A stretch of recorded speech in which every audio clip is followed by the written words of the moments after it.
Morning students. आज हम दूसरा टॉपिक लेके ऑनलाइन क्लास में हाजिर हैं। कल हमने पढ़ा था मौलिक अधिकार। आज हम दूसरे टॉपिक के साथ नीति निर्देशक तत्वों के बारे में जानकारी प्राप्त करेंगे। ये भी कॉमन टॉपिक है। तो आज का टॉपिक नीति निर्देशक तत्व। नीति निर्देशक तत्व संविधान द्वारा हमें दिए गए हैं। नीति निर्देशक तत्व भाग 4 में है। कौन से देश से लिए गए हैं? आयरलैंड, जो कि इंग्लैंड के नजदीक है, पहले इंग्लैंड के अधीन था। अनुच्छेद 36 से 51, अनुच्छेद 36 से 51 में नीति निर्देशक तत्वों का उल्लेख किया गया है। कल पढ़े थे मौलिक अधिकार।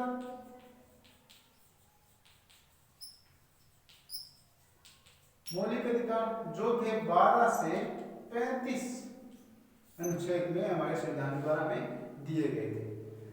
नीति निर्देशक तत्व भाग 4 आयरलैंड से लिए गए हैं। अनुच्छेद 36 से 51 में इनका वर्णन मिलता है। नीति का मतलब होता है, ये मान लो कि राज्य के कर्तव्य है नीति निर्देशक तत्व। राज्य किस प्रकार लोगों के कल्याण के लिए उनको रोजगार आदि काम को देती है, वो उसके कर्तव्य, ये सारे के सारे राज्य के कर्तव्य माने जाते हैं।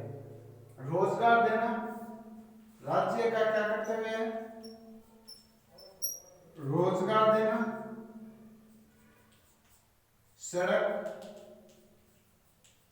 पानी आदि की व्यवस्था, मतलब लोगों को सुख सुविधा देने के लिए राज्य का यह कर्तव्य है। इसे कहा जाता है नीति निर्देशक तत्व। अब आता है नीति निर्देशक तत्वों में अनुच्छेद 36 से 51 में इनका वर्णन मिलता है। 36 के अंदर क्या है? 36 के अंदर है परिभाषा कि राज्य किस प्रकार लोगों के कल्याण के लिए अपनी योजनाएं, उनको रोजगार देगा। अनुच्छेद 37 में न्यायालय से सुरक्षित, न्यायालय से रहित है। कहने का मतलब ये हुआ कि अगर सरकार हमें रोजगार ना दे तो हम इन नीति निर्देशक तत्वों के विरुद्ध हम न्यायालय में नहीं जा सकते। इतना कर सकते हैं कि 5 साल के बाद में जो राज्य सरकार है उसको हम अपने मताधिकार के द्वारा उनको 5 साल के बाद में नई सरकार का गठन करेंगे, जिससे कि हम आगे उम्मीद कर सकते हैं। लेकिन नीति निर्देशक तत्वों के लिए हम राज्य के विरुद्ध न्यायालय में नहीं जा सकते। 37 में न्यायालय रहित है। उसके बाद में 38 में सामाजिक समानता, सामाजिक समानता किसको क्या करना है, क्या करना है, वो 38 के अंदर आता है। मैं अनुच्छेद बताऊंगा। उसके बाद में अनुच्छेद 40 के अंदर पंचायत राज का गठन है। पंचायत राज का गठन अनुच्छेद 40 में है। उसके बाद में 41 में योग्यता के आधार पर कार्य, मतलब किस व्यक्ति की क्या योग्यता है उसके आधार पर उनको रोजगार दिया जाता है। उसके बाद अनुच्छेद आता है। उसके बाद में 43 इसमें क्या होता है, कुटीर उद्योग, मनरेगा, नरेगा आदि अनुच्छेद 43 में आते हैं, उनकी व्यवस्था करता है, लोगों को उनके हिसाब से उनको रोजगार दिया जाता है। उसके बाद में 44 में नागरिक सिविल संहिता आती है। नागरिक सिविल संहिता का वर्णन किया गया है। 49,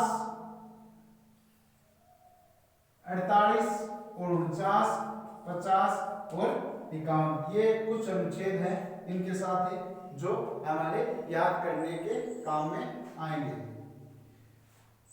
36 में परिभाषा है। 37 में न्यायालय से रहित है, मतलब इसके विरुद्ध हम न्यायालय या सरकार के विरुद्ध हम न्यायालय में नहीं जा सकते नीति निर्देशक तत्वों के हिसाब से।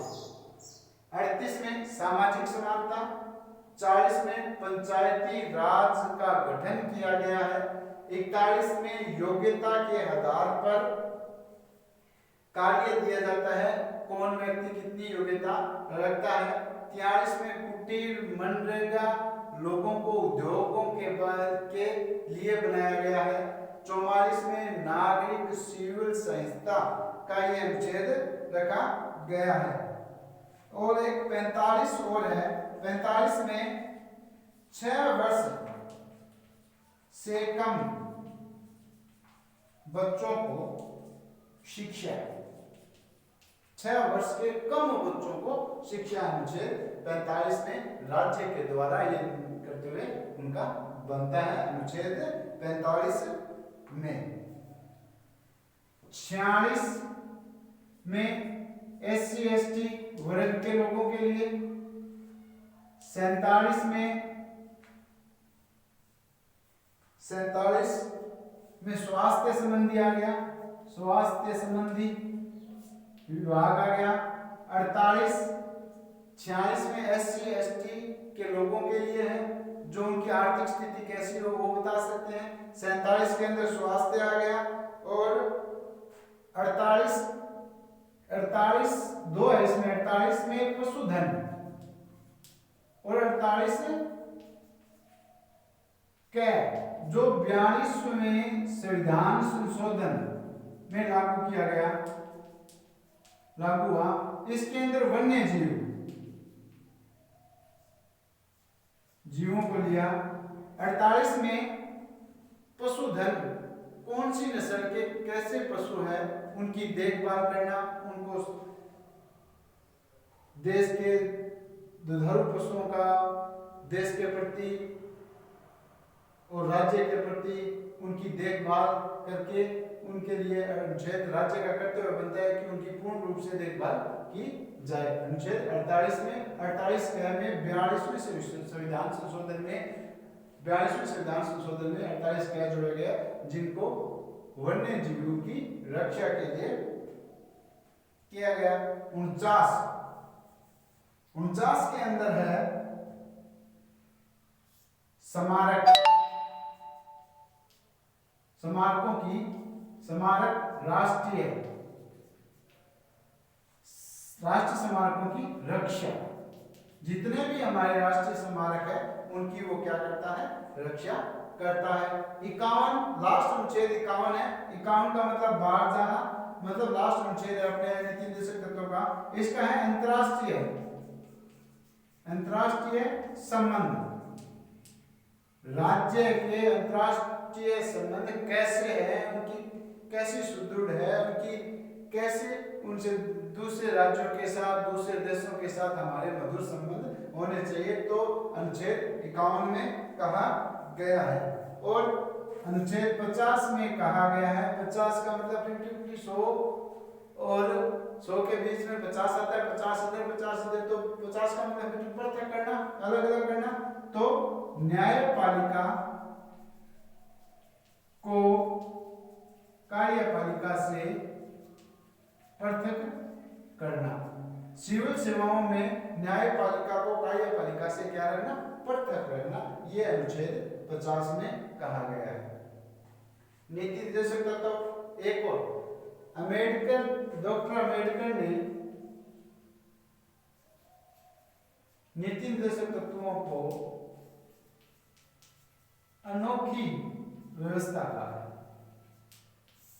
अनोखी व्यवस्था कहा है। डॉक्टर अम्बेडकर ने कोटेशन दी है कि राज्य के नीति निर्देशक तत्व अनोखी व्यवस्था है। नीति निर्देशक तत्व भाग 4 में आयरलैंड से लिए गए अनुच्छेद 36 से 51 है। राज्य का कर्तव्य, नीति निर्देशक को राज्य का कर्तव्य भी कह सकते हैं कि उनका काम है रोजगार देना, सड़क, पानी आदि की व्यवस्था मुहैया करवाना, ये सारे के सारे राज्य के कर्तव्य मान सकते हैं, नीति निर्देशक तत्वों में आता है। 36 के अंदर परिभाषा आती है कि वो राज्य क्या करेगा क्या ना करेगा। 37 में न्यायालय से रहित है, इसके विरुद्ध हम न्यायालय में नहीं जा सकते। 38 में सामाजिक समानता आ जाती है। 40 में पंचायती राज का गठन किया जाता है। 41 में योग्यता के आधार पर काम दिया जाता है। 43 में कुटीर, मन, नरेगा आदि से जुड़ी मजदूरी वर्ग के लिए 43 रखा गया है। 44 में नागरिक सिविल संहिता का वर्णन मिलता है। 45 में 6 वर्ष से कम बच्चों के लिए शिक्षा का प्रावधान है। 46 में SC/ST के लोगों के लिए प्रावधान किया गया है, आर्थिक प्रावधान किया गया है, जो भी है। 48 के अंदर 2 है। 48 सीधे में तो पशुधन का है, जो अच्छे नस्ल के पशु हैं उनके लिए राज्य सरकार क्या कर रही है। 48 में 42वीं संविधान संशोधन में वन्य जीवों के प्रति रखा गया है। 49 में स्मारक राष्ट्रीय की उनकी रक्षा के लिए, जो राष्ट्रीय पर्यटक स्थल है उनकी रक्षा, उनकी सुरक्षा के लिए रखा गया है। 50 में न्यायपालिका को कार्यपालिका से पृथक किया गया है। 51 में अंतर्राष्ट्रीय संबंध राज्य के दूसरे राज्यों, देश, अंतर्राज्यीय संबंध मतलब बाहर के जितने भी संबंध है वो कैसे हैं उनकी सुरक्षा करना है। तो ये थे हमारे नीति निर्देशक तत्व। आज के लिए इतना ही, धन्यवाद।